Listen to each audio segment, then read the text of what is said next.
senhoras e senhores, estamos reunidos aqui hoje, um evento muito prazeroso aqui. Primeiro, eu queria agradecer a presença dos senhores, a mais esse encontro aqui. Nós, o Fórum já vem realizando a Escola da Magistratura, a Corredoria, Tribunal de Justiça, de temas relevantes da área jurídica. Hoje, discutir um tema extremamente importante, o Supremo Tribunal Federal Garantias Processuais Penais, com a presença do Dr. Alexandre de Moraes, pessoa conhecida de todos, e queria ressaltar a presença do desembargador Ciro Campos, presidente da sessão. Abaixar um pouquinho o som para também a presença do desembargador Ciro Campos, presidente da sessão de Direito do Tribunal de Justiça, integrante do Conselho Superior da Magistratura, que hoje comparece aqui para nos honrar com a sua presença, apresentar esse evento. E cumprimentar desde já o meu colega Rodrigo Capriz, juiz agora da Vara da Violência Doméstica e coordenador da Escola da Magistratura da Capital, pela realização de mais esse evento aqui, que nos brinda. E para mim é uma felicidade dupla. Primeiro, por representar esse fórum aqui e essa manhã abrigar mais esse evento importante para todos nós, né, no aspecto cultural e no aspecto também de congregação, que é essencialmente o espírito das aulas magnas, congregação entre os integrantes judiciários, os servidores, ou seja, a experiência que vem sendo realizada e ao cabo das quais todos nós saímos seguramente engrandecidos. E um motivo especial de minha felicidade hoje é rever o Dr. Alexandre de Moraes, essa pessoa com esse histórico extremamente peculiar na área jurídica, com cargos de extrema importância. O Dr. Alexandre de Moraes é uma pessoa que eu conheço, a felicidade de conhecer há muitos anos, logo no começo da carreira do Dr. Alexandre no Ministério Público. Eu tive o prazer e a sorte de tê-lo como promotor da minha vara, a terceira vara criminal de São Bernardo do Campo, eu era titular, e o Dr. Alexandre chegou ali logo no começo da carreira. E logo eu pude perceber duas coisas. Primeiro, a capacidade intelectual do Dr. Alexandre, o preparo que tinha. E segundo, o dinamismo da sua personalidade. Uma pessoa extremamente aguerrida, na época, inclusive, com aquelas prerrogativas do Ministério Público muito afloradas, que deixavam o trabalho bastante dinâmico, a ponto, inclusive, de em determinado momento até me incomodar um pouco, e sou sincero em falar isso, falei para o Dr. Alexandre na época, por causa daquela forma aguerrida de defesa dos interesses do Ministério Público. E quando, na verdade, o dia a dia da vara nos levava a certos costumes que já vinham, aquela questão caudalosa, que nem sempre o dia a dia forense reflete exatamente tudo que está escrito na lei, ou seja, a lei é lida sempre de acordo com a realidade, com o dia a dia, com as peculiaridades.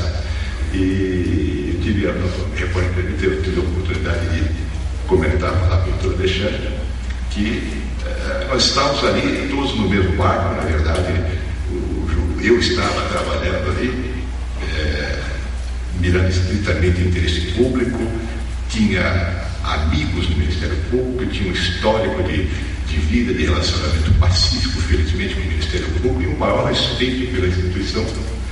E em virtude dessa nossa conversa, nossa oportunidade, obviamente, o dia a dia da vara passou a ser muito mais tranquilo, e a partir de então eu pude, obviamente, contar e aprender muito com Sua Excelência, com essa forma peculiar, e a partir de então o relacionamento se desenvolveu durante muitos anos, para muito prazer meu. E hoje, obviamente, estou aqui, como todos vocês, com certeza, ávido para aprender um pouco mais com Sua Excelência. Então, desde já eu dou as boas-vindas ao Dr. Alexandre Moraes. Espero que o senhor retorne em outras oportunidades no fórum. Desembargador Ciro Campos, mais uma vez a presença do senhor abrilhanta este recinto, este fórum, e o senhor que está agora nessa parte final do seu mandato, dessa etapa extremamente profícua da administração do Tribunal de Justiça, com inúmeras realizações, com inúmeras providências que ele tomou, que seguramente está deixando o tribunal melhor do que o senhor recebeu naquela oportunidade. Espero, inclusive, um desenvolvimento de outras atividades do Administrativo do Tribunal de Justiça, para poder contar com a sua experiência, com a sua inteligência, com a sua cordialidade, com o seu espírito público. E eu passo a palavra para o meu colega Capês, para o seguimento dos trabalhos. Obrigado. Bom dia a todos.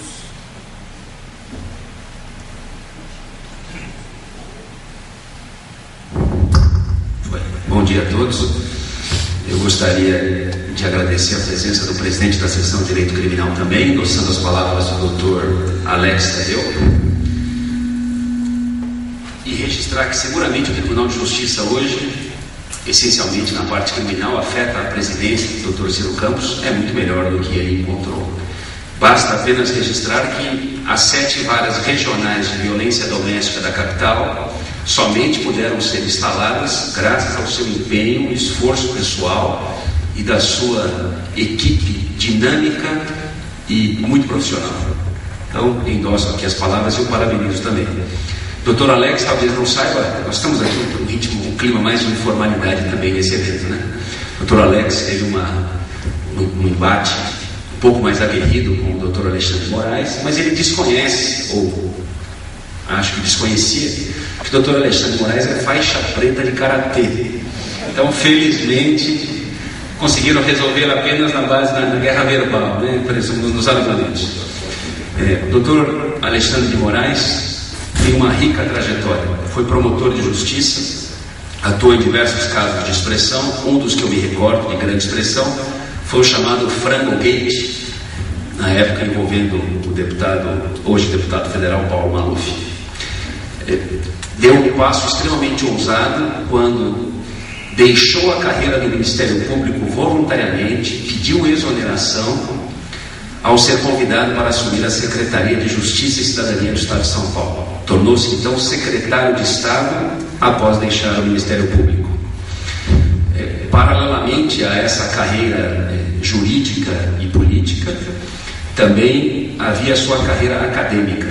Ele é doutor pela USP, livre docente pela USP, foi professor no curso Damaso de Jesus, preparatório, onde eu tive a ousadia, né, de pretender dividir uma matéria com ele, com os demais alunos.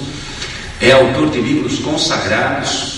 O seu livro de Direito Constitucional hoje, 27ª edição, um livro elogiado pelos próprios ministros do Supremo Tribunal Federal, uma vez que é uma fonte riquíssima de consulta a respeito da própria jurisprudência do Supremo Tribunal Federal a respeito das matérias constitucionais ali julgadas. Também foi conselheiro do Conselho Nacional de Justiça, na primeira gestão, ou seja, quando foi formatado o Conselho Nacional de Justiça, os seus próprios membros formataram o Conselho, estipularam, estabeleceram o seu regimento, o seu regramento, e passou a funcionar num caráter originário. Ninguém conhecia ainda quais seriam essas atividades, o alcance dessas atividades, e ele foi um dos partícipes dessa formatação. Além de secretário de Estado, também foi secretário municipal de transportes, posteriormente, e secretário de Serviços e Obras Públicas de São Paulo. Então, tem uma larga experiência administrativa, política e jurídica. E é esse o convidado que nós trazemos hoje para apresentar esse tema, o Supremo Tribunal e as garantias processuais penais. Eu só vou me recordar de uma passagem que eu nem sei se ele se recorda. Ele foi o primeiro colocado no concurso do Ministério Público que ele prestou. E na época nós fazíamos esportes ali no Parque da Aclimação, corríamos ali no parque. E um dia eu me encontrei com ele ali, ele já havia prestado um concurso, o exame oral do Ministério Público. E eu perguntei ele, como você foi? Ele falou, não sei se eu passei, acho que estava escondendo o jogo, né? E no final foi aquinhoado com a primeira colocação do concurso do Ministério Público. Bom, sem mais delongas, eu gostaria de receber, por gentileza, com uma salva de palmas o nosso palestrante e de imediato passar a palavra a ele.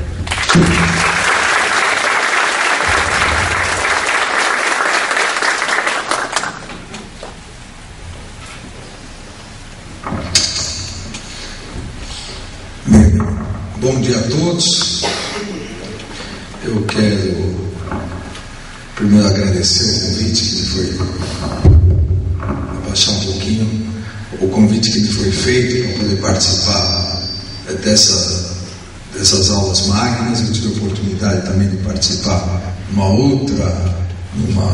outro ciclo de palestras aqui, logo que saiu a súmula das algemas, recentemente também no ciclo de aulas magnas do Fórum João Mendes. Então essa proximidade é muito grande com a magistratura, só me enche de orgulho. Eu comentava aqui, já cumprimento o desembargador Ciro Campos, presidente da seção de Direito Criminal, que a época em que eu exerci meu mandato no Conselho Nacional de Justiça, foi possível auxiliar muito a magistratura, apesar de eu não ser membro da magistratura, ter sido indicado pela Câmara dos Deputados na vaga de jurista, mas em virtude, lamentavelmente, o que ainda ocorre hoje, em virtude de um grande desconhecimento do próprio Conselho, dos outros ramos da magistratura, do funcionamento da magistratura estadual, e do desequilíbrio que ficou em sua composição, o Conselho, os tribunais e juízes estaduais com pouquíssimos membros. Então, foi possível, com isso, eu me orgulho muito de poder ter auxiliado a magistratura estadual nisso, dar uma equilibrada, porque os outros ramos, obviamente, entendiam as peculiaridades da magistratura estadual. Quando o doutor Alex, cumprimento aqui o doutor Alex Tadeu, quando ele disse aguerrido e tal, ele quis dizer que nós brigamos mesmo, né? Então, ele não quis falar que eu sou briguento, porque quando um não quer, dois não brigam, né? Mas ele quis dizer que nós no comecinho nos estreamos, o que foi muito bom para acertar as pontas, e depois ficamos até hoje grandes amigos.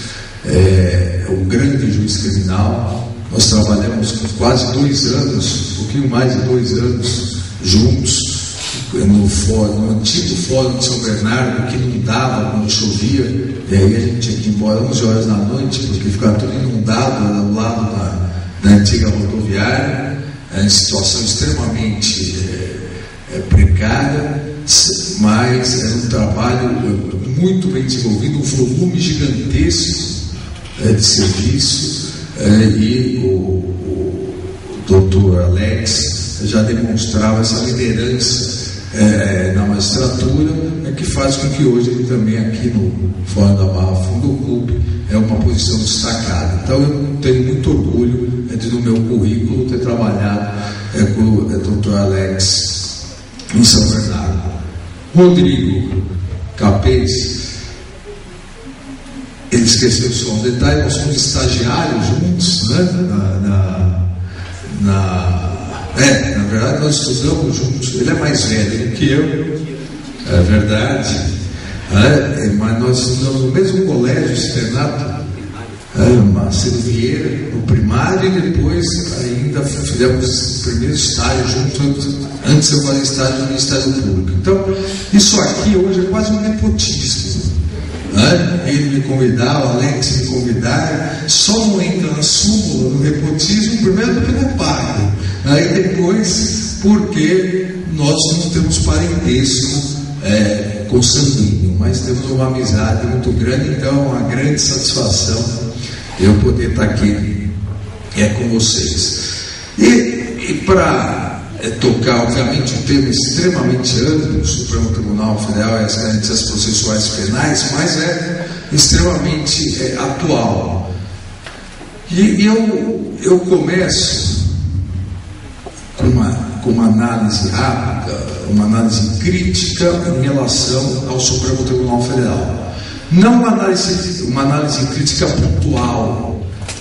Essa matéria se usa dessa forma, essa sim, essa garantia de um jeito, a outra do outro, mas uma análise crítica da Corte, do Supremo Tribunal Federal como Corte, no sentido de que, e aqui no Brasil não é comum isso, infelizmente no Brasil, as críticas institucionais, construtivas, às vezes são levadas como críticas pessoais, mas é muito importante que os operadores do direito colaborem com isso, para o próprio crescimento, engrandecimento das instituições. O Supremo Tribunal Federal, nos últimos 10 anos, 9 anos, sofreu grandes mudanças. Se nós pegarmos os últimos 9 anos, só há 13 ministros remanescentes no Supremo Tribunal Federal. O decano, ministro Celso de Mello, que está há 22 anos no Supremo Tribunal Federal, o ministro Marco Aurélio, que está há 21 anos no Supremo Tribunal Federal, e o ministro Gilmar Mendes, que foi nomeado em 2004, então está há 7 anos, 7 anos no Supremo Tribunal Federal. Somente 3. Na verdade, ele foi nomeado no último ano do Fernando Henrique, que foi em 2001, não 2004. Em 2001, então ele já está há 10 anos no Supremo Tribunal Federal. Então nós temos, na verdade, nesses últimos anos, nós tivemos a nomeação ou a alteração de 8, na verdade agora 9 ministros, em virtude da lamentável morte do ministro Menezes Direito. E teremos, nos próximos 8 anos, nos próximos 7 anos, nós teremos a alteração de mais 6 ministros do Supremo Tribunal Federal. No dia 3 de setembro do ano que vem, nós teremos a aposentadoria do ministro César Peluso, originário aqui de São Paulo, desembargador de São Paulo. No dia 18 de novembro, nós teremos a aposentadoria do ministro Carlos Aires Brito. Depois, em 2014, o ministro Celso de Mello. 2015, o ministro Marco Aurélio.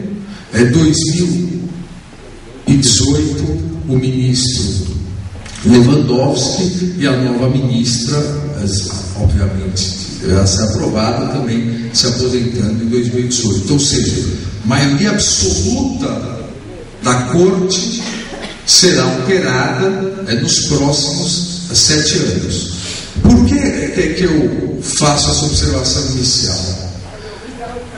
Porque, obviamente, uma Corte Suprema, o Supremo Tribunal Federal, que no Brasil não faz só o papel do Tribunal Constitucional, mas tem outras competências importantíssimas. Não há no mundo nenhuma corte tão forte, com tanto poder, como o Supremo Tribunal Federal. Se nós compararmos, eu já fiz, inclusive escrevi artigos nessa comparação, Suprema Corte Americana e o Supremo Tribunal Federal, nós não vamos conseguir chegar, a Suprema Corte não chegar perto dos poderes do Supremo Tribunal Federal. O fato da relevância histórica da Suprema Corte ser maior é uma outra questão. Mas a Suprema Corte julga pouquíssimos casos. Só para dar um exemplo na área penal, nós sabemos que todo mundo pessoa presa pela polícia pode chegar até o Supremo Tribunal Federal via habeas corpus. Não existe isso no resto do mundo. É habeas corpus em cima de habeas corpus, em cima de habeas corpus, até chegar ao Supremo Tribunal Federal. Então, o Supremo Tribunal Federal, em todas as áreas, ele atua. Juntando isso a uma Constituição extremamente analítica, o Supremo Tribunal Federal, obviamente, ele atua e vai fixando preceitos, não só constitucionais, mas infraconstitucionais. Ao julgar mandados de segurança contra o Tribunal de Contas da União, acaba disciplinando todo o direito administrativo. Toda a questão processual, os princípios do artigo 5º acabam sendo disciplinados. E isso cumulou, obviamente, com a força, que aí é uma verdadeira bomba atômica. E eu sempre fui a favor, sou a favor, não da bomba atômica, né? Das súmulas vinculantes, desde que bem utilizadas. Isso acaba tornando o Supremo Tribunal Federal extremamente forte, extremamente poderoso. Eu volto a insistir, sem nenhum parâmetro no resto do mundo.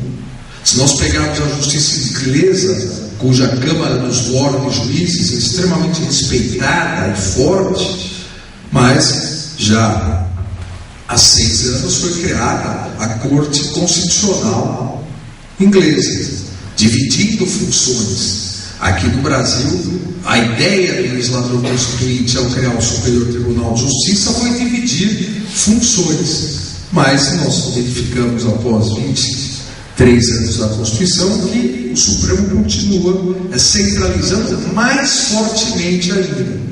E ao centralizar mais fortemente, com efeitos vinculantes a toda a administração, a todos os demais órgãos do Poder Judiciário, diminuindo a força do controle difuso, o Supremo Tribunal Federal tem que tomar um extremo cuidado, que em alguns casos, em relação às garantias processuais penais, nós vamos ver que não está ocorrendo.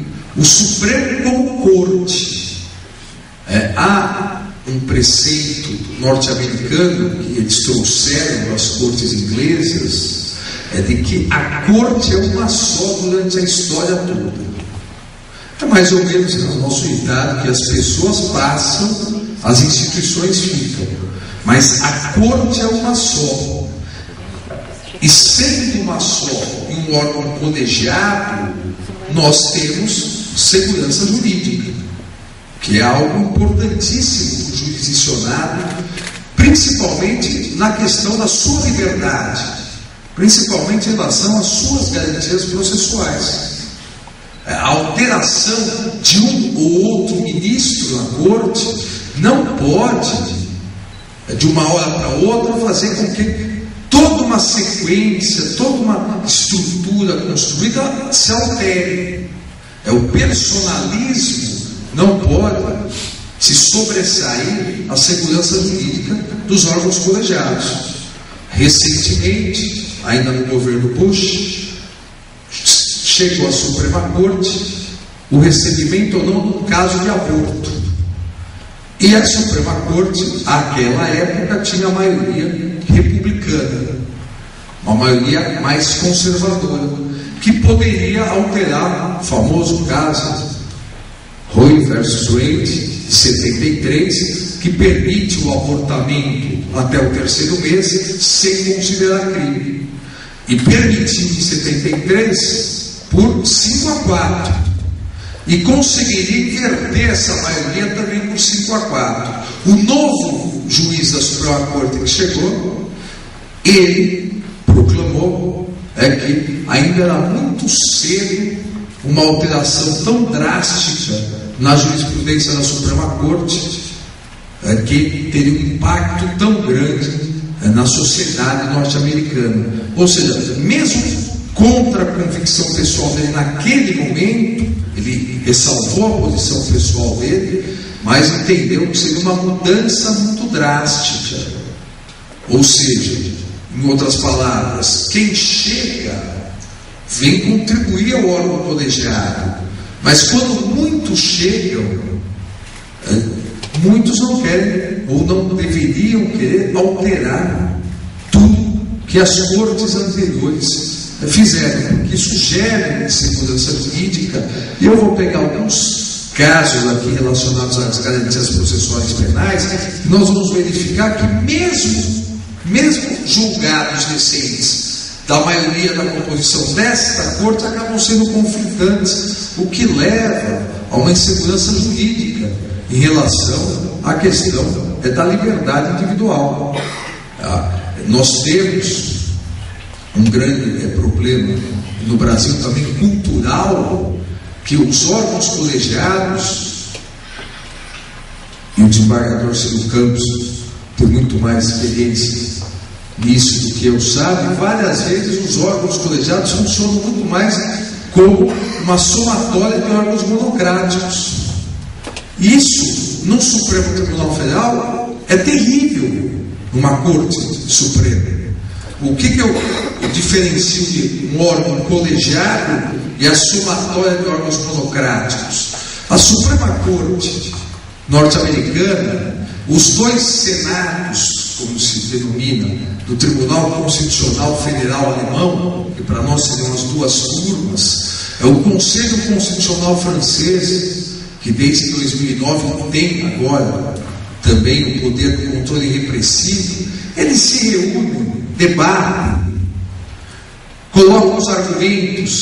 Então, eu tento convencer o desembargador Ciro, tenta convencer o doutor Alex, o doutor Rodrigo, até chegar a uma maioria, e aí se redige um juiz, redige o voto da maioria, e se a dissidência quiser, um redige o voto da dissidência, para dar uma segurança jurídica.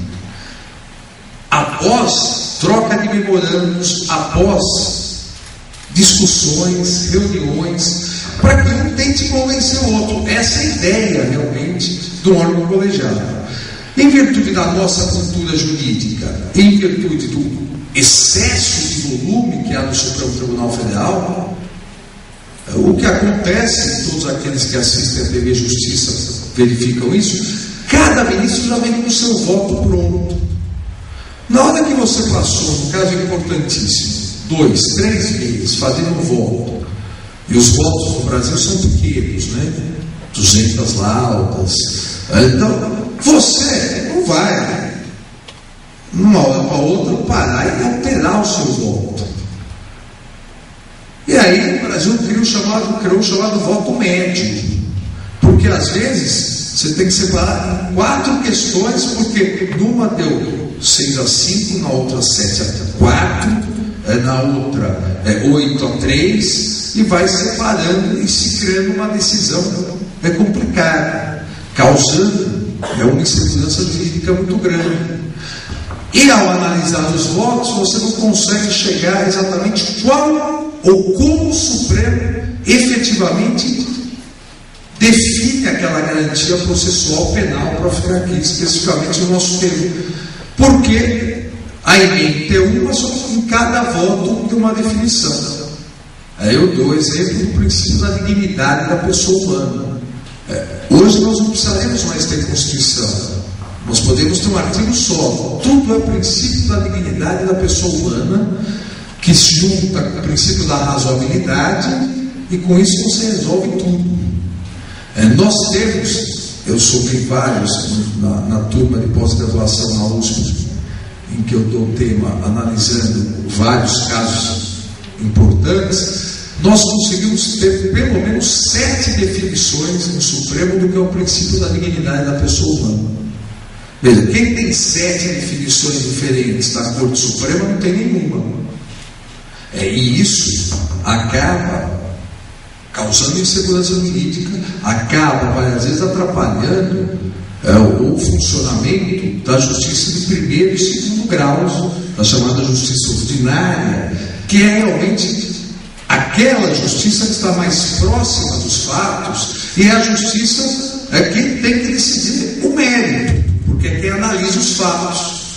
Nos demais países isso não ocorre porque os tribunais superiores, eles confiam mais na primeira e segunda instâncias. A legislação confia mais. O Congresso confia mais. Não quer se jogar tudo para os tribunais superiores. E aí só casos importantíssimos de grande repercussão chegam e ainda há tempo de se debater. Aqui, por uma questão cultural, sempre se dá um jeitinho de chegar ao STJ, ao Supremo, e isso acaba atrapalhando. Obviamente que nós temos que tomar cuidado com isso, porque, como eu disse para vocês, o que mudou muito, e a lei dos crimes hediondos foi uma que teve uma alteração gigantesca pela alteração da composição. Não estou dizendo que não se deva alterar posicionamentos. Todos nós alteramos posicionamentos. Há um filósofo que diz que só não muda de opinião os cachorros e os lobos. Logicamente, todos nós podemos mudar de opinião, mas isso tem que ser maturado, isso tem que verificar os reflexos para a sociedade, isso tem que ser admitido. Esse Supremo Tribunal Federal está alterando o posicionamento tal em virtude disso, não porque ministro A quer, ministro B, ministro C. Então isso é um cuidado a ser tomado, porque, como eu disse, isso nos próximos 7 anos, tudo que nós estamos vendo, tudo isso pode ser alterado, causando uma insegurança jurídica muito grande. O que, eu volto a insistir, não significa dizer que o Supremo Tribunal Federal, principalmente de 10, 12, 15 anos para cá, deu um grande avanço no sentido da proteção maior às garantias fundamentais. O Supremo Tribunal Federal hoje, como um todo, pode ser considerado, que a doutrina norte-americana diz, um tribunal garantista. Apesar, para aqueles que analisam cada ministro, para casos concretos, apesar de nós não termos facilidade de identificar a característica de cada ministro, porque há uma alteração muito grande dependendo da matéria. Mas o tribunal como um todo tem, hoje nós podemos dizer que tem essa característica do garantismo. Uma das garantias processuais que a nova corte, ou a maioria da nova corte alterou, foi exatamente toda a interpretação que se dava à lei dos crimes hediondos. A vedação de progressão de regime, a vedação de concessão de liberdade. Essa evolução ou involução, dependendo de como interpretarmos, ou essa alteração, foi uma alteração substancial, porque a lei é de novembro. Essa alteração começou em 2004, ou seja, já há 14 anos pacificada. Então, sem que houvesse nenhuma alteração legislativa, houve essa alteração. Nesse sentido, nessa questão, foi uma alteração mais protetiva. Nós podemos concordar ou não, mas mais protetiva em relação aos direitos fundamentais, uma vez que garantiu uma diminuição da dureza da lei. Como eu disse, nós podemos concordar ou não, mas houve essa alteração. As garantias processuais da individualização da pena, foi esse o princípio utilizado pelo Supremo Tribunal Federal para alterar esse posicionamento, que a lei seca ela não individualiza a pena, acabou permitindo essa alteração de posicionamento. Assim como uma outra garantia processual constitucional, processual penal constitucional, sofreu uma grande alteração na atual composição do Supremo Tribunal Federal: o princípio da presunção de inocência. Hoje, o princípio da presunção de inocência é quase um princípio absoluto. E por que eu digo isso? Todas as democracias ocidentais, civilizadas, inclusive nós também, todas elas adotam o princípio da presunção de inocência. Todos nós somos inocentes até que se prove o contrário. Quando a Constituição trouxe expressamente, a Constituição de 88, esse preceito, vários artigos do Código de Processo Penal não foram recepcionados. A inclusão do nome do réu condenado em primeira instância já no rol dos culpados. Então, vários artigos não foram recepcionados. Só que há uma presunção de inocência. Uma presunção de inocência que não pode tornar inefetiva a justiça até que haja um trânsito em julgado. Mesmo porque, no caso do Brasil, como se tratando de liberdades públicas, liberdade individual, sempre chega ao Supremo Tribunal Federal, isso leva anos e anos.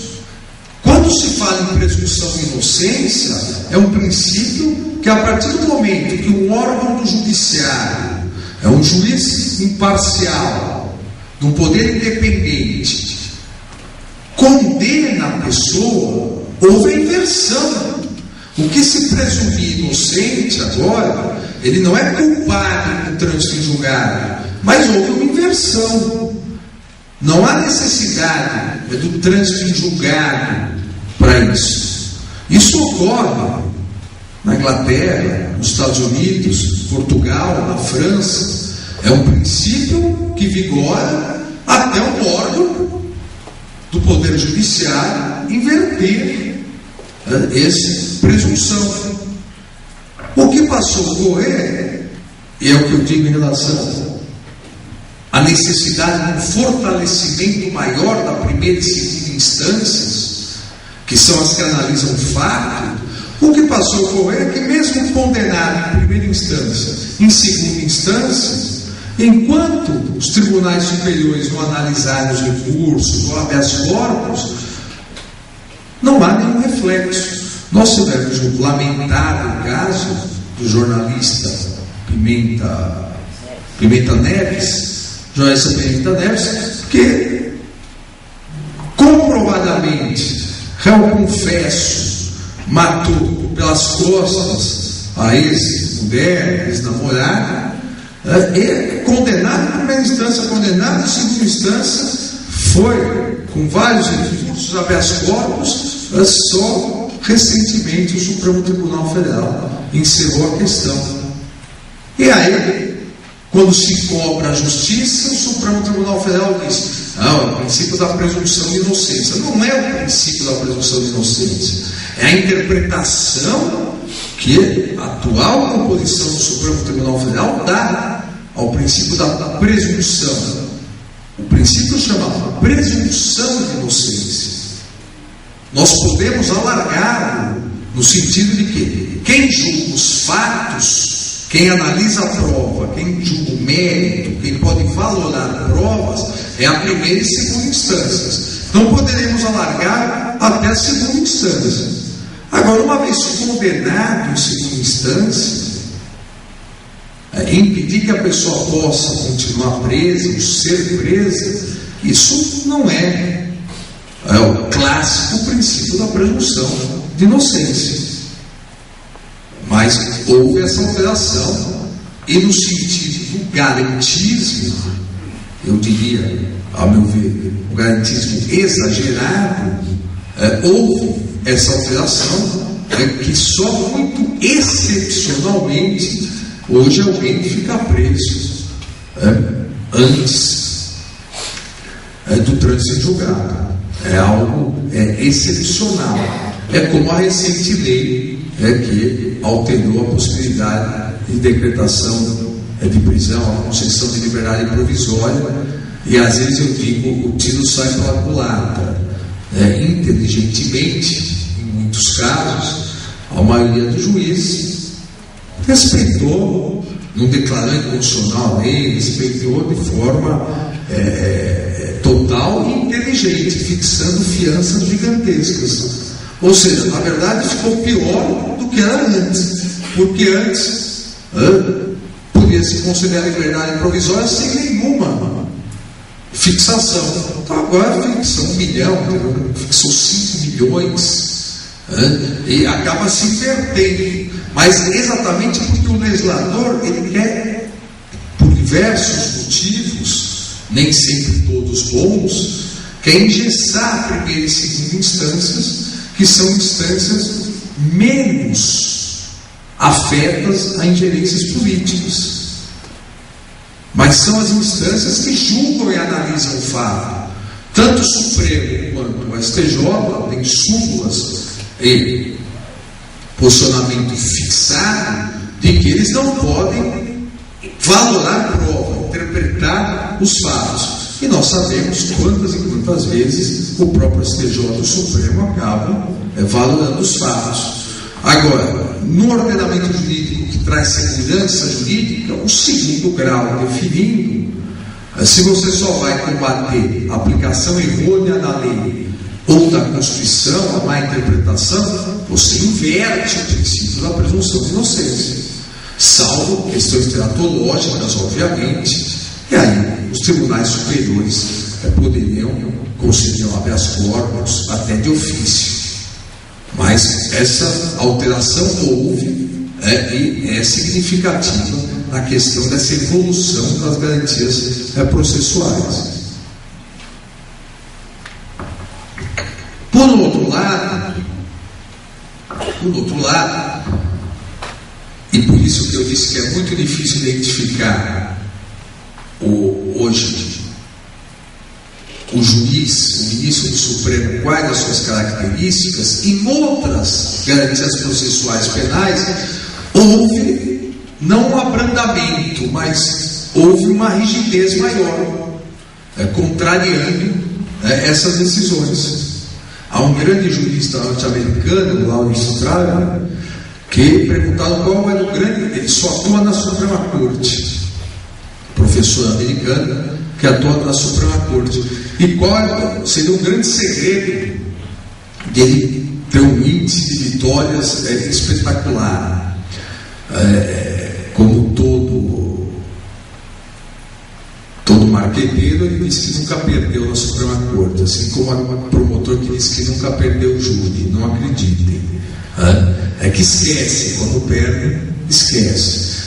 Alguém sempre perdeu, só nunca perdeu alguma coisa que ele nunca fez aquela coisa, mas ele tem um índice de aprovação, tirando obviamente o promotor Fernando Cabeça, quando foi promotor, esse nunca perdeu o júri, certo?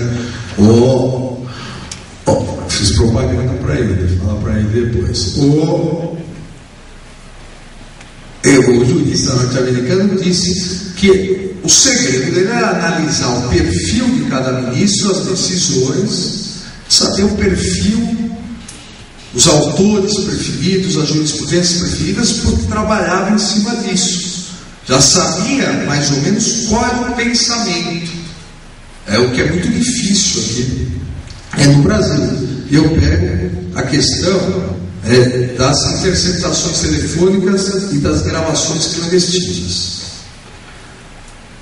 São duas possibilidades excepcionais, porque o que a Constituição garante é a intimidade, é a vida privada, no inciso 10 do artigo 5º. O que a Constituição garante, no inciso 12 do artigo 5º, é a inviolabilidade de correspondência, de comunicações telegráficas, de dados e de comunicações telefônicas, salvo previstos 3 requisitos: órgão do juiz competente, investigação criminal e instrução processual penal, e hipóteses e forma previstas em lei. E a lei veio e trouxe essas previsões. A Lei 9296 estabeleceu essas previsões. No caso de interceptações telefônicas, no primeiro momento, o Supremo Tribunal Federal acabou ampliando essa possibilidade corretamente, ao meu ver, ou seja, permitindo sucessivas interceptações a cada 15 dias, desde que o juiz, de forma fundamentada, porque a lei tem um problema de vírgula, a lei esqueceu a vírgula antes ou depois do prazo, então dá para interpretar que só pode uma vez, ou dá para interpretar que pode ser renovada uma vez decidido novamente pelo juiz. Por uma questão de pontuação, de início houve esse problema. Mas se decidiu, o Supremo pode haver uma renovação tantas vezes quantas forem necessárias, desde que autorizadas pelo juiz. E que pode haver o crime achado. Ou seja, você pode, numa interceptação de determinado crime, se você achar outro crime, é uma interceptação com tráfico ilícito de entorpecentes, é uma quadrilha, um crime organizado e tráfico ilícito de entorpecentes, você, numa interceptação, alguém confessa que matou determinada pessoa do grupo oponente, o chamado crime achado. Você pode utilizar essa interceptação. O Supremo tem admitido, inclusive para crimes que em tese não poderiam, ou que em tese não caberia interceptação, crimes apenados com detenção. Então, nesse primeiro momento, houve uma modelagem do Supremo Tribunal Federal no sentido de, mesmo sendo uma medida excepcionalíssima, não se pode começar de cara uma investigação com a interceptação, você tem que demonstrar a necessidade, mas a partir dessa necessidade que será verificada pelo juiz competente, a partir dessa possibilidade, você ampliou tanto o prazo quanto a questão do crime achado. Hoje começa a haver uma retração nisso. Ainda não no Supremo Tribunal Federal, mas no Superior Tribunal de Justiça, que em alguns casos já anulou provas, entendendo que aquela interceptação telefônica já durava mais de 2 anos, consequentemente, haveria um abuso nas garantias processuais penais que a Constituição prevê. Caso o Procurador-Geral da República levou até o Supremo ainda não decidiu esses 2 casos, que é algo extremamente preocupante. Há casos, nós sabemos, o doutor Alex sabe melhor do que eu isso, há casos que há necessidade de anos e anos de investigação. Por isso que o crime organizado cresce se não houver anos e anos de investigação. Há casos nos Estados Unidos em que mais de 15 anos as pessoas tiveram as suas conversas interceptadas, pela necessidade de você não pegar só o bagrinho, a necessidade de se chegar até a cúpula do crime organizado, desde que haja sempre a vigilância, como a lei e a Constituição determinam, do juiz competente, desde que ele renove. Isso não seria, esse retrocesso, na verdade, não seria um aumento das garantias processuais penais do investigado. Esse retrocesso seria um retrocesso contra a coletividade. Você determinar o prazo, no máximo 1 ano, no máximo 2 anos, você não consegue desbaratar um grande quadrilho. Que hoje já tem instrumentos para tentar não ser interceptado, troca de telefone a cada 3 horas, anda com vários chips para trocar o telefone. Então, a sofisticação da tecnologia existe para os 2 lados. Então, às vezes, sob o falso manto de proteger uma garantia processual, o que acaba ocorrendo é deixar desprotegida a sociedade. A garantia é intimidade, a garantia é a vida privada. Obviamente, a interceptação telefônica gera uma devassa, não só na vida da pessoa, mas de quem não tem nada a ver com aquilo, só que ligou para a pessoa. E isso pode acabar vazando e pode prejudicar a honra da pessoa. Então, logicamente, as garantias a serem protegidas são intimidade, vida privada e honra. Por isso que só por ordem judicial. Então, aqui não é questão de se limitar à interceptação. A interceptação é excepcionalíssima. A regra é a intimidade. A regra é a vida privada. A regra é a honra. Excepcionalmente deverá haver a interceptação, como a fiscalização do juiz que deve, a cada 15 dias, fundamentar e verificar essa necessidade. Então, aí nós conseguimos contrabalancear a segurança da sociedade com as garantias. E isso é possível em virtude, e essa é uma grande conquista no Brasil, principalmente a partir de 88, antes já havia, mas havia exceções, de uma outra garantia processual de todos nós, que a Constituição prevê, que é o princípio do juiz natural. Isso é importantíssimo, tanto que, como corolário disso, houve alteração do Código de Processo Penal, prevendo a identidade física do juiz, também para o processo penal. É importantíssima essa garantia.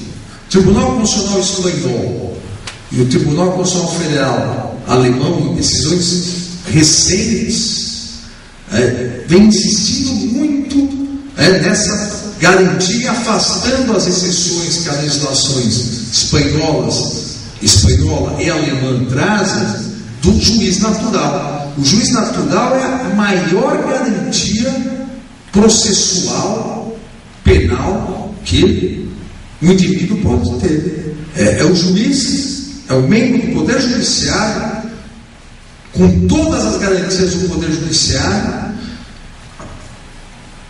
para não sofrer pressões externas, mas mais importante do que isso, e nesse sentido as novas decisões do Tribunal Constitucional Espanhol e do Tribunal Constitucional Federal Alemão, para que não possa sofrer pressões internas também. Por isso a necessidade do juiz ser titular daquele cargo, do juiz só excepcionalmente poder ser removido, de existir uma distribuição prévia e uma distribuição aleatória. A inércia da magistratura garante a imparcialidade e garante o princípio do juiz natural. Não é o juiz que vai escolher o caso que julga, não é o juiz que vai escolher quem ele quer condenar ou quem ele quer absolver. O caso chega ao juiz natural. E hoje esse é um dos mais importantes princípios da Constituição. Esse é uma das mais importantes garantias processuais penais da Constituição, que faz com que o Supremo Tribunal Federal constantemente anule processos em virtude de declarar todas as provas ilícitas por medidas extremas terem sido tomadas por juízes incompetentes, que é algo que se deve evitar e que é algo que em várias grandes operações nós verificamos que se faz, e depois, quando se anula quem é culpado, é sempre a justiça. Fica aquilo, não se aprende, a justiça solta. Mas por que isso? São investigações em que deputados federais têm a interceptação telefônica decretada pelo Tribunal Regional Eleitoral do seu estado, quando só o Supremo Tribunal Federal pode fazer isso. Quando desembargadores têm a interceptação telefônica decretada pelo próprio Tribunal de Justiça e não pelo Superior Tribunal de Justiça, que que é o que a Constituição determina. Ou quando se inverte, se coloca como investigado não aquela pessoa que tem realmente, que seria o sujeito da investigação, membro do Tribunal de Contas, mas se coloca a sua mulher. Ela não tem foro privilegiado. Então, o juiz, em primeira instância, pode decretar interceptação telefônica. Mas o telefone é o mesmo na casa. E aí se chega por via reflexa a quem tem foro privilegiado. O juiz natural deve ser respeitado, porque isso é uma garantia. O que deveria acabar, deveria ser extirpado do nosso ordenamento jurídico, porque isso não é uma garantia processual, não é uma garantia de liberdade pública, não é um direito fundamental, são os foros privilegiados. É o princípio da igualdade, ele não deve admitir mais foro privilegiado. Os nossos foros são constitucionais, obviamente, deveria haver uma alteração da Constituição. Mas não se justifica o excesso de foros privilegiados que a nossa Constituição trouxe. Não se justifica a necessidade de um prefeito municipal ser processado e julgado pelo Tribunal de Justiça, quando quem está mais próximo do fato é o juiz da comarca. Então, o foro privilegiado, que é uma reminiscência monárquica, nobre julgar nobre e povo julgar povo, o foro privilegiado é exagerado no Brasil. Eu defendo somente o presidente da República, e com prorrogação, com perpetuação da competência, mesmo depois de ex-presidente, tenha foro privilegiado no Supremo Tribunal Federal, por uma questão de alta responsabilidade do cargo, das decisões que ele tome, da possibilidade depois de vir um grupo político que queira persegui-lo, e pelo fato de ele não tendo depois de presidente foro privilegiado, ele vai passar a vida indo em audiências em vários estados, porque se cada um entrar com uma ação popular contra ele, ele vai passar a vida contratando advogado e indo de estado para estado. Então, em virtude de ser o mais alto mandatário da nação, aí se justificaria. Os demais, não há essa justificativa. Inclusive em virtude do princípio que está no Pacto de São José da Costa Rica, que está na Declaração Universal de Direitos Humanos, do direito a recurso que tem a pessoa. Porque às vezes, diferentemente do que se pensa, o foro privilegiado para o réu é muito pior. Às vezes, ele ser julgado diretamente em órgão especial do Tribunal de Justiça é muito pior do que ser julgado pelo juiz. Aí, em virtude da condenação, ele já analisa os pontos que foram levantados e na apelação ele tenta rebater, do que ser julgado por um único órgão. Vários réus, eu tenho absoluta certeza, preferiram ser julgados pelo júri do que pelo tribunal, pelo órgão especial. Não tenho nenhuma dúvida disso. Pelo júri do que pelo Supremo Tribunal Federal. Tanto que um deputado renunciou uma semana antes do julgamento. À época ele era governador do estado da Paraíba, praticou tentativa de homicídio. A Assembleia Legislativa não deu autorização para ele ser processado. Ele foi eleito senador. O Senado, à época, a emenda 35 não havia sido aprovada, havia necessidade ainda de licença, o Senado não deu. Aí ele percebeu que não seria reeleito senador, foi candidato a deputado, veio a emenda 35, não precisava mais licença da casa respectiva. Processo foi tocando. Quando o Supremo marcou o julgamento, uma semana antes, ele fez o quê? Renunciou porque ele sabia que no estado dele, no júri, ele seria absolvido. Houve até uma questão de ordem, onde foi vencida a posição que eu, à época, até defendi em artigo. Hoje é vencedora essa posição, mas foi vencida a posição de que, terminada a instrução, ele não poderia fugir do foro, mesmo que renunciasse, porque o princípio do juiz natural não permite também que o réu escolha a quem deva se submeter. Nesse primeiro momento foi vencido.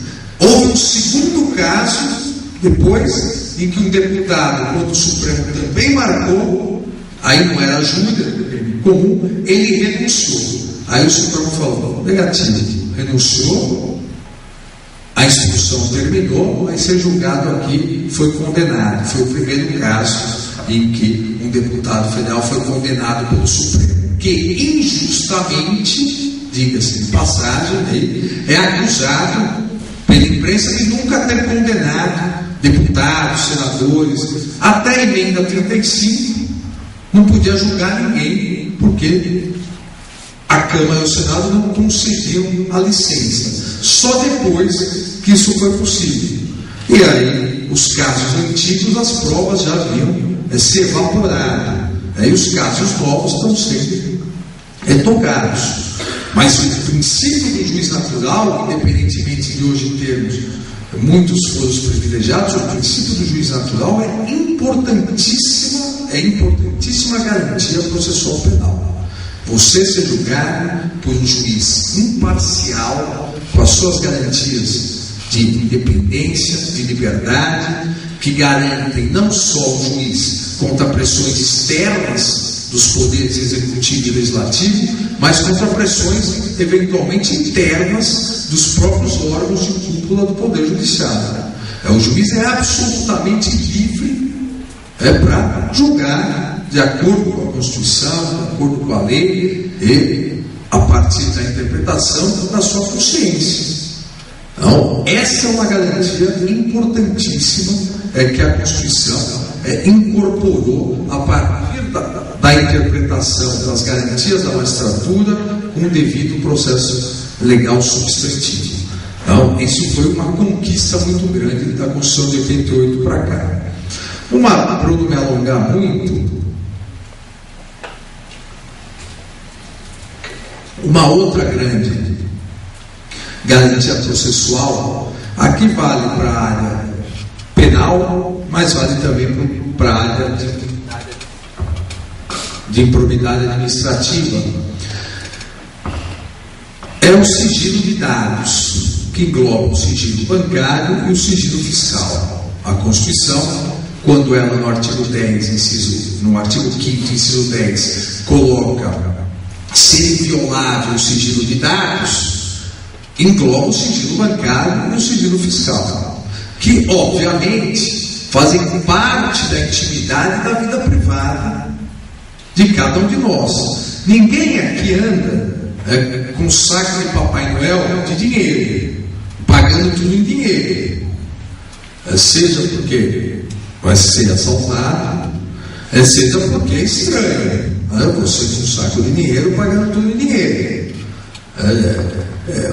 Vai aparecer aqueles cantores lá da propaganda no cartão de crédito, que você recebe bala de troco, porque hoje todo mundo paga cheque, até o cheque está ficando em desuso, cartão de crédito, cartão de débito. Nos países, na Europa, Estados Unidos, quer comprar uma bala, você dá o cartão de débito, o cartão de crédito. Consequentemente, a sua vida, os seus hábitos podem ser rastreados a partir da quebra do sigilo bancário e do sigilo fiscal. Se você doa para determinada religião, para determinada igreja, se você tem simpatia por determinado partido político e faz doação, aonde você almoça, onde você janta, onde você foi, pagou com cartão de crédito. Esse rastreamento é absolutamente possível a partir desses dados. Com quem você se relaciona comercialmente, com quem você dá uma mesada ou não dá. Não. Essa é uma garantia que a Constituição estabelece. Óbvio que, como todas as garantias processuais penais, não é absoluta, mas só cai mediante, em regra, decisão da autoridade judicial. Aqui também foi uma construção muito importante, porque, diferentemente da inviolabilidade domiciliar e da interceptação telefônica, incisos 11 e 12, tanto a inviolabilidade domiciliar quanto interceptações telefônicas têm expressamente a chamada cláusula de reserva jurisdicional. Ou seja, expressamente a Constituição diz: é inviolável o domicílio, mas por ordem judicial pode. É inviolável o sigilo de comunicações telefônicas, mas por ordem judicial pode. A chamada cláusula de reserva jurisdicional. Nem as comissões parlamentares de inquérito, que nos termos do parágrafo 3º do artigo 58 têm poderes instrutórios, apesar da Constituição falar investigatórios, mas instrutórios do juiz, nem as CPIs podem determinar invasão de domicílio ou interceptações telefônicas, porque há a cláusula de reserva jurisdicional. No caso do sigilo bancário e sigilo fiscal, houve dois momentos interpretativos que ampliaram essa garantia. Porque não há expressamente a previsão da garantia do sigilo bancário e fiscal. O que há é sigilo de dados. Num primeiro momento, então, se interpretou que o sigilo bancário e o sigilo de dados, e a questão do cartão de crédito entra aqui no sigilo bancário, se interpretou que também estariam resguardados, intimidade e vida privada com o sigilo de dados. E num segundo momento, que haveria necessidade de ordem do juiz competente, apesar de não existir expressa cláusula de reserva jurisdicional. O Supremo Tribunal Federal já negou a possibilidade do Tribunal de Contas da União determinar a quebra de sigilos bancário e fiscal para complementação de suas investigações.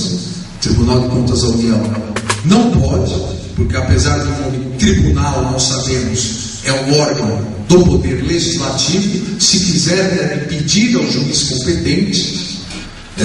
Na lei fundamental alemã, há expressa previsão disso, que as comissões parlamentares de inquérito ou os órgãos administrativos de investigação, no caso de quebra de garantias processuais, devem pedir ao juiz competente. Então já determinou que os tribunais, o Tribunal de Contas da União não pode, que a autoridade fiscal não pode também, porque começou porque a autoridade fiscal a invadir domicílio, a apreender documentos, computadores, e isso gerou provas ilícitas. Nós temos o famoso, a ação penal 307, o famoso caso Collor, em que a Polícia Federal e a Receita Federal invadiram o escritório do PC Farias sem mandado de busca e apreensão, apreenderam os computadores, houve a transcrição, que no Brasil nós chamamos também de degravação, que no português está errado, que degravar é apagar, mas isso é clássico, até acordos do Supremo. Houve a transcrição e o Supremo declarou ilícita essa prova, porque não houve ordem judicial. Há um sigilo, apesar, porque lá havia a cláusula de reserva jurisdicional. No sigilo bancário e fiscal se estendeu essa cláusula. TCU pode, consequentemente TCE e TCE, onde existir também não. A autoridade fiscal não pode. A Lei Complementar 105 de 2001, que permitia expressamente essa possibilidade ao Banco Central, às autoridades monetárias, o Supremo já teve a oportunidade em habeas corpus relatado pelo ministro Menezes Direito, posteriormente habeas corpus relatado pela ministra Grace, de afirmar a inconstitucionalidade, que há necessidade de se pedir ao juiz competente.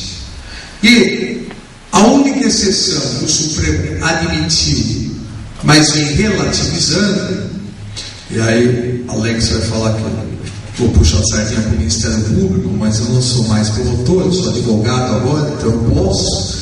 A OAB quer me matar quando eu falo isso, mas é o Ministério Público.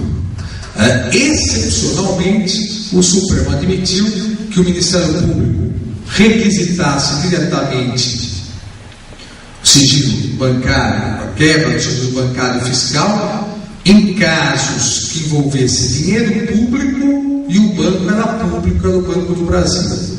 Mas foi uma excepcionalidade que agora o Judiciário, o Supremo Tribunal Federal, vem reduzindo.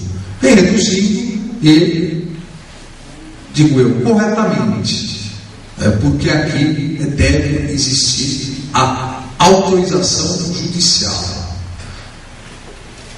Salvo, isso é uma questão particular que eu defendo, salvo, porque aí entendo que deveria ser público, não é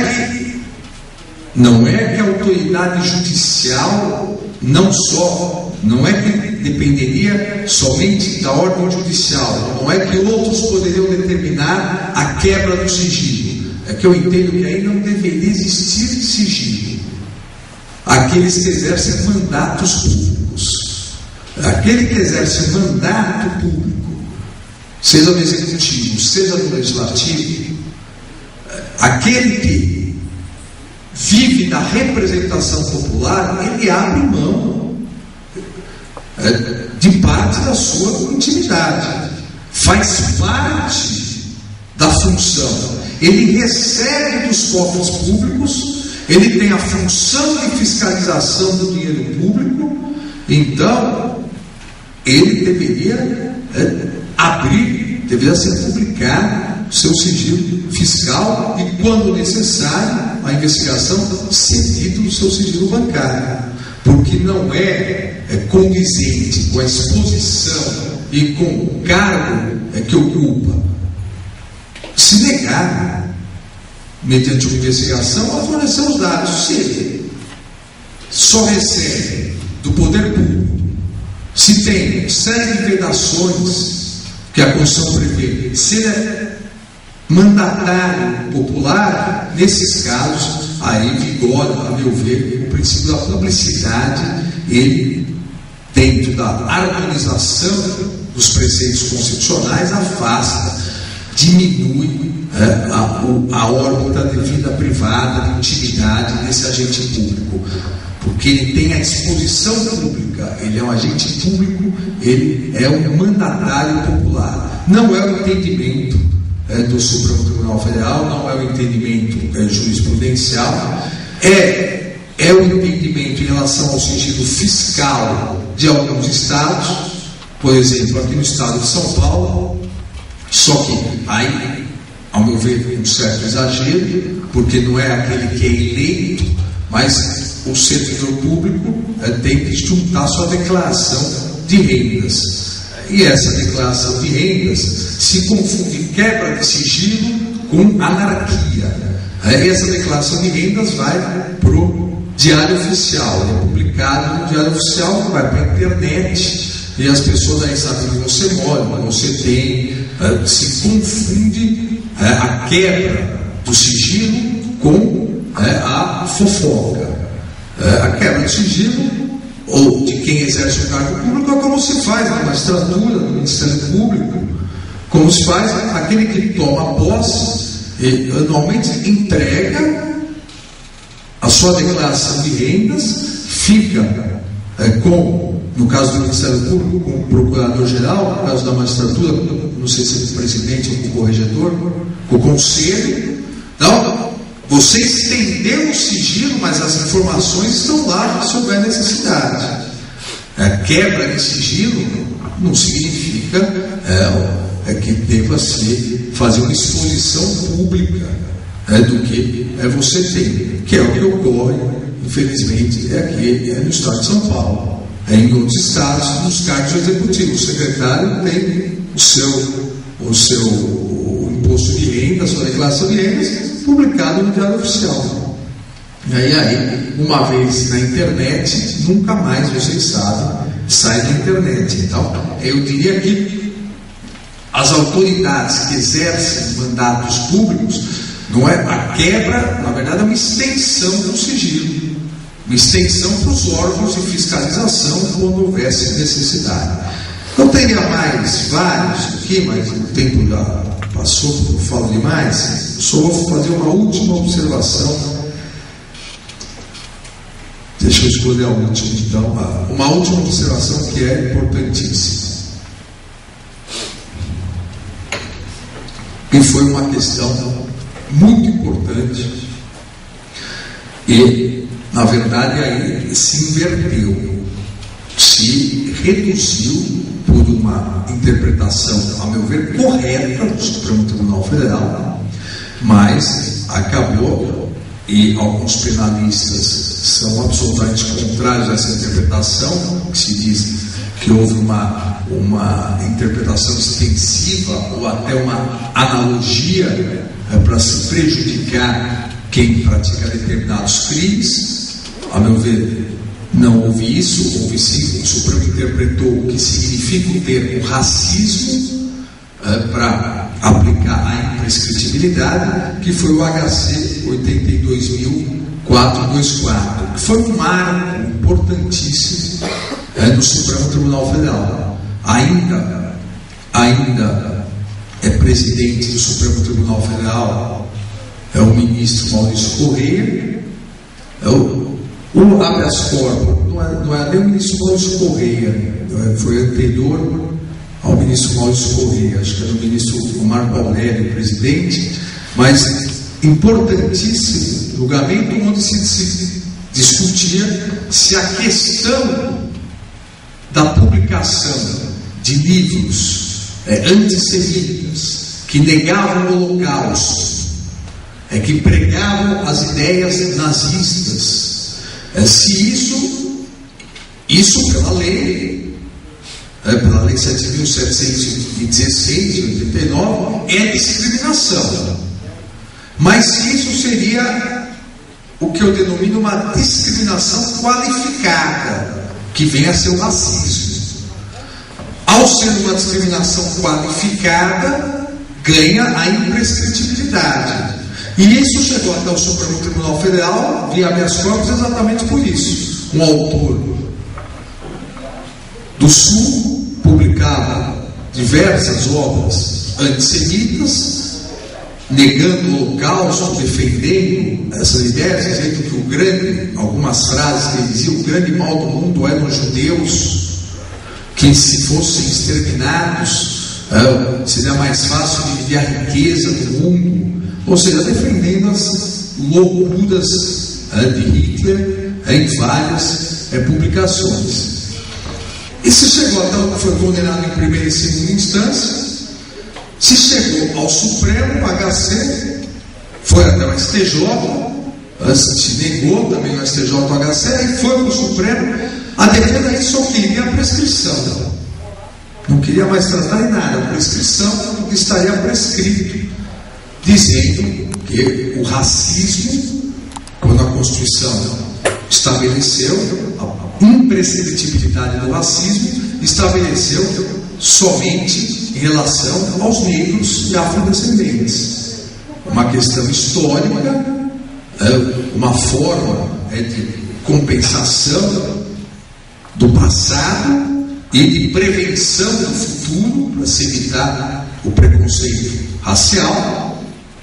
Então, e obviamente, se formos aos anais da Constituição, nós vamos verificar que o que foi tratado lá era a questão do negro, do afrodescendente, mas se pedia, então, não é racismo, é discriminação, mas não é racismo.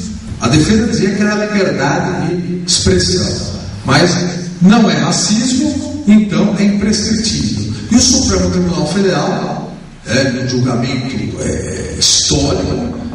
Primeiro disse que não há raça, a raça é uma só, a raça humana. O projeto Genoma demonstrou isso, a Constituição é pré-projeto Genoma, e que o racismo é exatamente essa ideia de uma discriminação orquestrada contra determinado povo, determinada comunidade, para o extermínio ou para a submissão desse povo.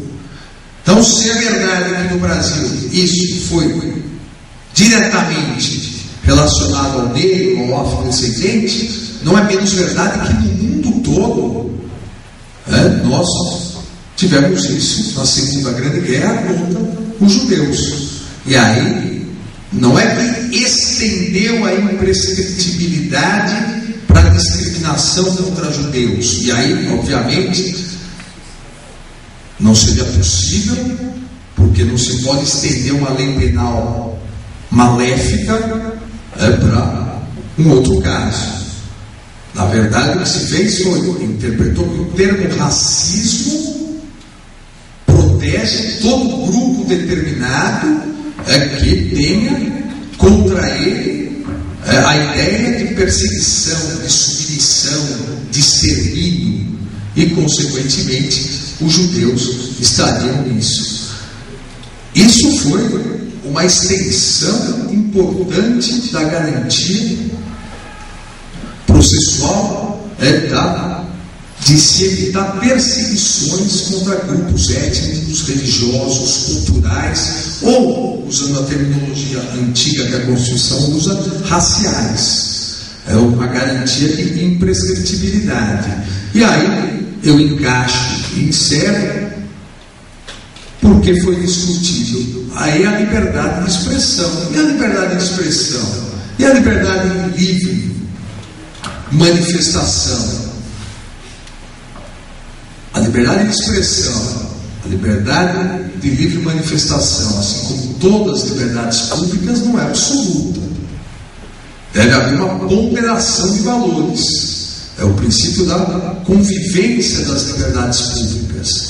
Não se pode permitir que se propaguem ideias que possam levar a um induzimento, a incitação ao holocausto. Não se pode permitir ideias que possam gerar, aumentar e voltar a questão do racismo em relação aos negros e afrodescendentes. Há uma limitação, e essa limitação é importantíssima. A lei fundamental alemã prevê da mesma forma que a nossa a liberdade de expressão, a liberdade de comunicação. E a partir do momento que nós sabemos que infelizmente a memória humana é curta, as novas gerações que não viveram as atrocidades do nazismo, os próprios alemães vinham esquecendo. Então, do ponto de vista cultural e educacional, se passou a reprisar isso nas escolas. Em 96 o parlamento alemão aprovou uma lei apenada com 5 anos de reclusão, dizendo ser crime qualquer divulgação, propagação de ideias nazistas, mesmo que não negassem o Holocausto, mas qualquer divulgação das ideias do Estado nazista, de superioridade de raça e aquelas besteiras a mais.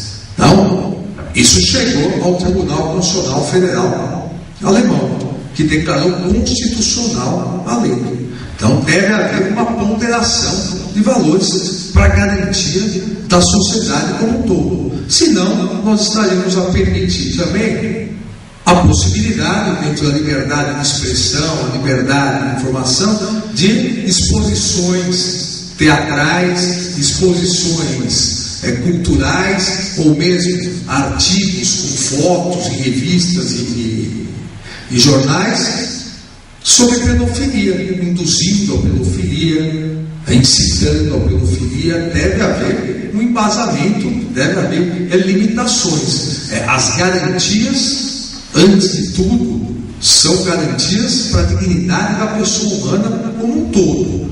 Não podem ser usados como escudo protetivo para a prática de atividades ilícitas. Nisso, o Supremo Tribunal Federal, independentemente da observação crítica que fiz de início, da alteração de muitos casos, isso o Supremo Tribunal Federal vem construindo de 88 para cá. E não só o Supremo Tribunal Federal, obviamente, ele vem construindo em virtude das decisões que vêm do Poder Judiciário, garantindo as liberdades públicas e os direitos fundamentais. Não vou falar mais, vou estar com fome já. Quero agradecer aqui a atenção de todos, agradecer novamente o convite e a presença dos meus 3 companheiros de mesa e dizer, para encerrar, que domingo, ao ganhar do Figueirense, o Corinthians será campeão brasileiro, porque o Fluminense vai empatar com o Vasco e o Adriano, o imperador, voltou para o Corinthians. A sorte com o Gorducho. Então nós já estamos procurando um novo Gorducho para o ano que vem. A minha sugestão para ganhar a Libertadores é contratar o Jô Soares. Aí não vai ter erro. Obrigado, boa tarde para vocês.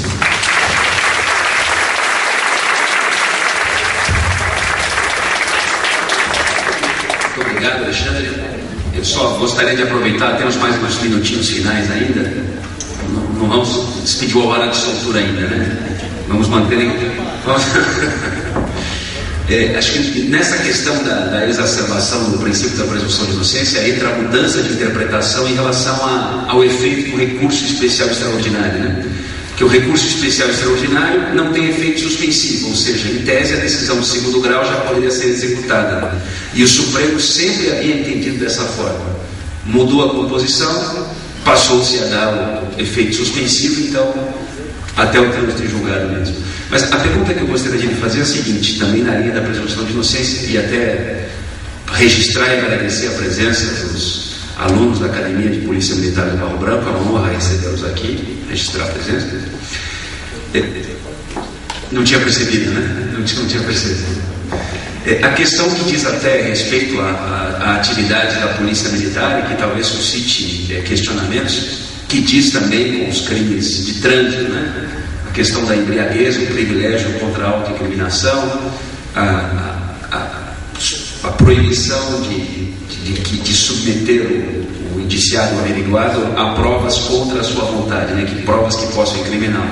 Eu gostaria de saber a sua posição, porque o interessante é que a origem desse princípio deita raiz no direito norte-americano, né? E que admite provas de sangue. Assim como o direito alemão também admite que alguém seja submetido a provas de sangue contra a sua vontade em determinadas hipóteses, né? Por exemplo, na investigação de paternidade. Então eu gostaria da sua visão a respeito do tema e como o senhor equacionaria um possível encaminhamento para isso. Que se preconiza que a recusa deva ser incriminada. Se ele se recusa, então vamos tipificar um crime autônomo por essa recusa e submeter ao teste de alcoolemia. Mas essa possível incriminação esbarraria no mesmo princípio. Se eu não estou obrigado a me autoincriminar, como eu posso ser punido por uma lei que incrimine essa conduta na minha recusa? Como o senhor vê essa questão? Você sabe que quando eu ainda era secretário de Transportes e saiu a lei seca, eu fui no Roda Viva e um dos jornalistas perguntou exatamente isso. Como eu conciliaria a minha função de secretário de Transportes com professor de direito constitucional. Ele não fez exatamente essa comparação, mas ele provocou assim, né? Se o senhor é professor de direito constitucional, é secretário de Transportes, é obrigado a utilizar o bafômetro? Alguém pode ser obrigado a utilizar o bafômetro? Eu defendo que não. A pessoa não pode, a Constituição ela não pode obrigar, a Constituição ela garante que ninguém pode ser obrigado a se autoincriminar. A questão, inclusive de tirar sangue, Tribunal Constitucional Federal Alemão foi levado ao Tribunal Penal Internacional de Roma, exatamente para se evitar e se adequar à Declaração Europeia de Direitos Humanos, que evita isso. Mesmo no caso de DNA, se seria obrigado, o DNA da paternidade, a pessoa poderia ser obrigada a fornecer o seu sangue. E o Tribunal Constitucional Espanhol, no caso do DNA, dá uma solução intermediária, a possibilidade de algo não invasivo, ou seja, cortar o cabelo, tirar um pouco de pele, não seria invasivo, seria algo intermediário, mas também se levou ao Tribunal Penal Internacional.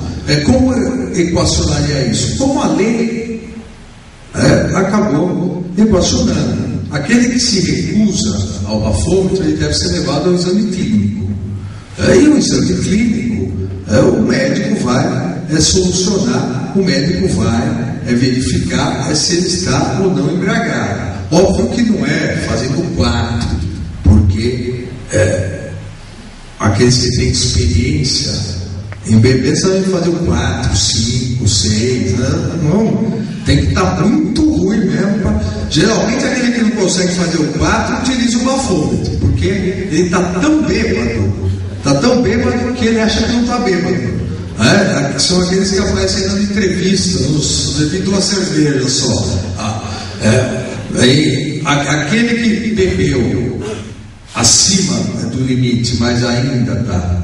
Você recusa, mas o médico sabe diagnosticar isso. Mas não há como conviver a obrigatoriedade de utilizar o bafômetro com o princípio da não autoincriminação. Porque se ele se recusar, vai se fazer o quê? Colocar uma arma na cabeça dele e falar: bafo. Não, eu defendi isso à época, continuo defendendo isso agora. Nesse caso, não há nem a possibilidade, como há no DNA. No DNA, há a possibilidade da inversão do ônus da prova. Nesse caso, por ser uma matéria penal, a inversão do ônus da prova, aí seria a prova diabólica. Ele jamais poderia provar depois que não estaria bêbado. No caso do DNA, sim, ele se nega. Aí depois ele eventualmente pede uma ação rescisória, entra com sangue. Mas no caso do bêbado, a bebedeira passa. Então seria a prova diabólica, a prova impossível de ser realizada. Então se deve ao exame clínico. Então, pelo princípio da impossibilidade de não autoincriminação, eu acho que não é possível a obrigatoriedade. Houve um caso interessante dentro desse princípio da não autoincriminação no Superior Tribunal de Justiça, em que numa operação grande da Polícia Federal, a Polícia Federal chegou com mandado de busca e apreensão e avisou no prédio que ia subir. A empregada ligou para o patrão e disse: olha, a polícia está aqui, pode deixar subir? O patrão falou: não. Óbvio que a polícia subiu. Aí falou: não, já estão subindo. Ele falou: então corre, pega o pendrive que está no computador. E isso consta. E ela falou: o que é pendrive? Não, aquele negocinho pequenininho, até explicar, joga na privada e puxa a descarga. Ela jogou na privada e puxou a descarga. E aí os dois foram processados por obstrução à justiça. Ela, obviamente, os dois se abriu inquérito. Ela, obviamente, não foi nem denunciada, não se caracterizou o dolo, e ele trancou a ação penal porque disse que ele não seria obrigado a fornecer prova contra si mesmo. Então ele sumiu com o pendrive. Isso vai contra a justiça real, a verdade real, vai contra a justiça, vai contra a verdade real, a verdade material. Mas e aqui parafraseando o ministro Marco Aurélio, sem o charme, né, da fala carioca dele, mas parafraseando o ministro Marco Aurélio, é o preço que pagamos por viver numa democracia em liberdade. Concorda com esta tese da simples espetadela do Supremo? Nenhuma espetadela. Que isso foi ventilado no julgamento do Supremo, que a invasão seria mínima ao investigado, seria apenas uma simples espetadela no dedo. E o que essa simples espetadela importaria em constrangimento. Mas o Supremo entendeu que viola a integridade física. Imagina se for um testemunha de Jeová. Aí nós temos já a liberdade religiosa. Simples espetadela e tirar o sangue dele, para ele é uma violação da alma dele. Então, são complexos os casos. Eu, como não bebo, não tenho esse problema. Muito obrigado. Se alguém gostaria de fazer alguma pergunta, tiver alguma colocação, aproveitando. Professor, o senhor no início da sua palestra, o senhor fez uma menção ao Supremo Tribunal Federal como ele sendo um tribunal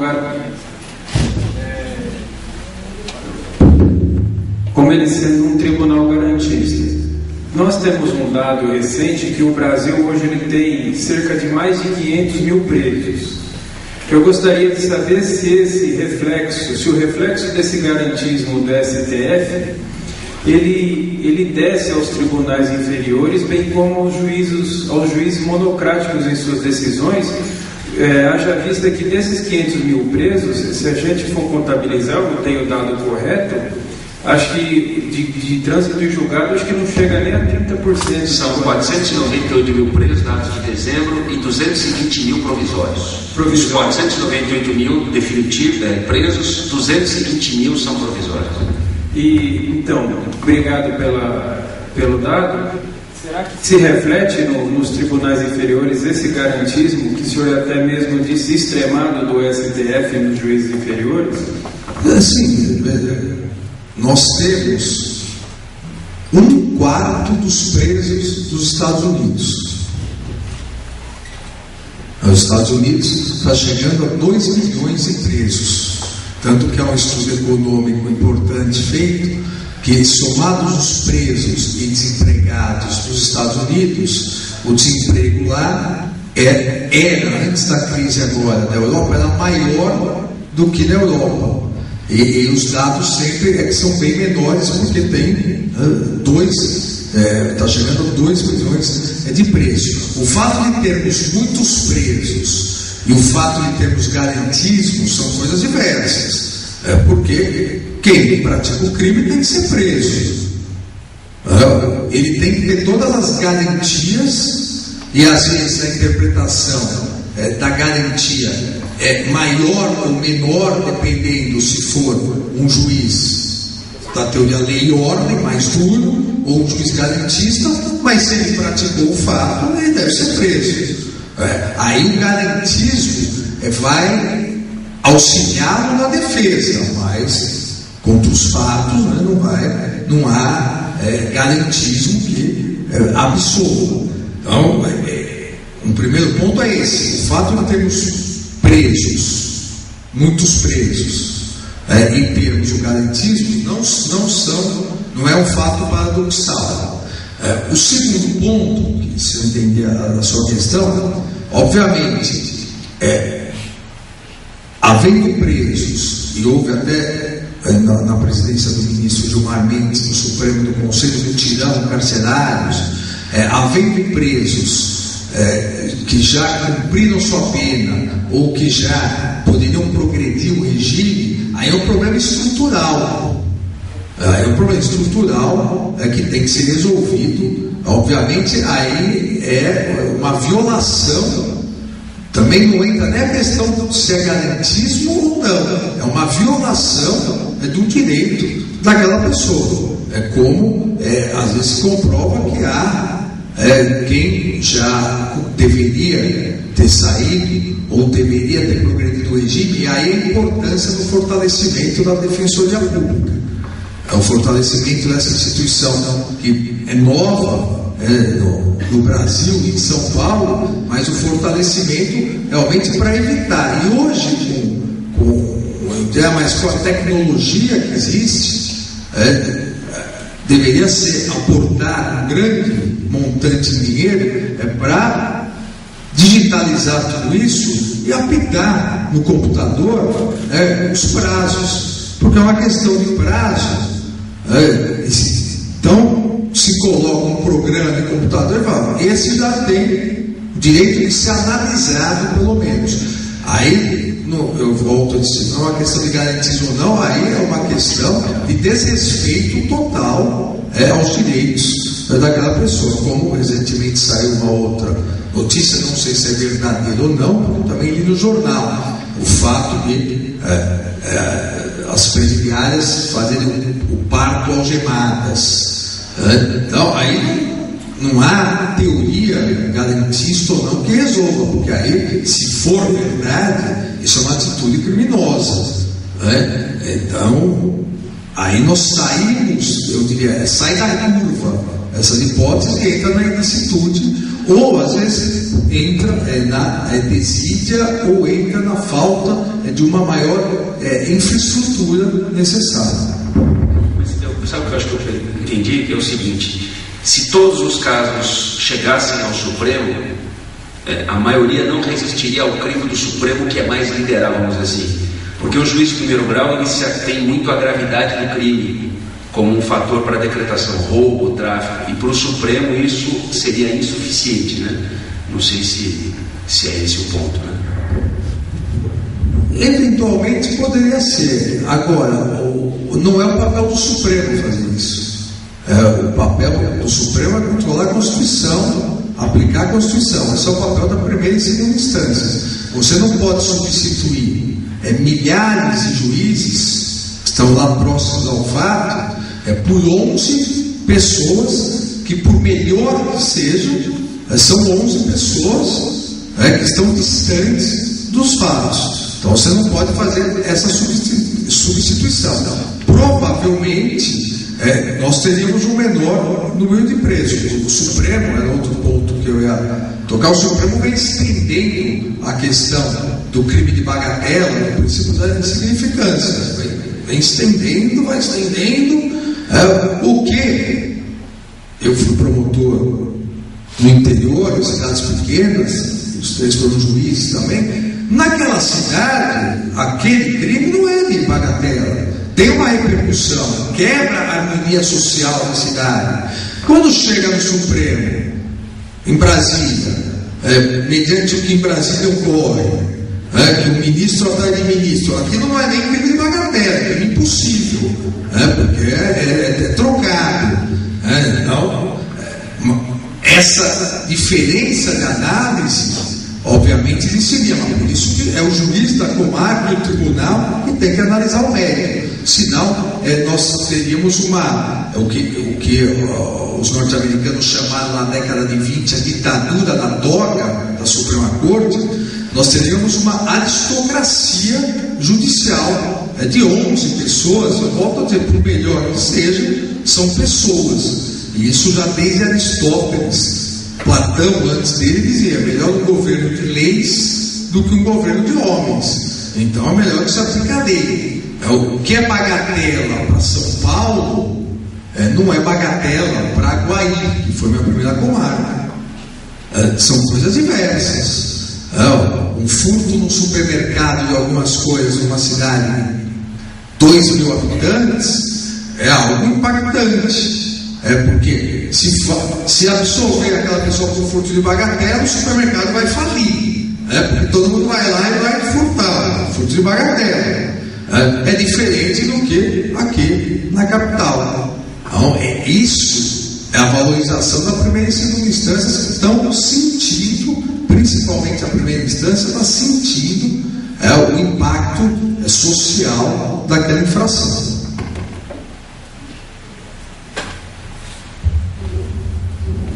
Infelizmente, o atentado horário e as regras fixadas pelo Tribunal de Justiça nos forçam a interromper esse evento.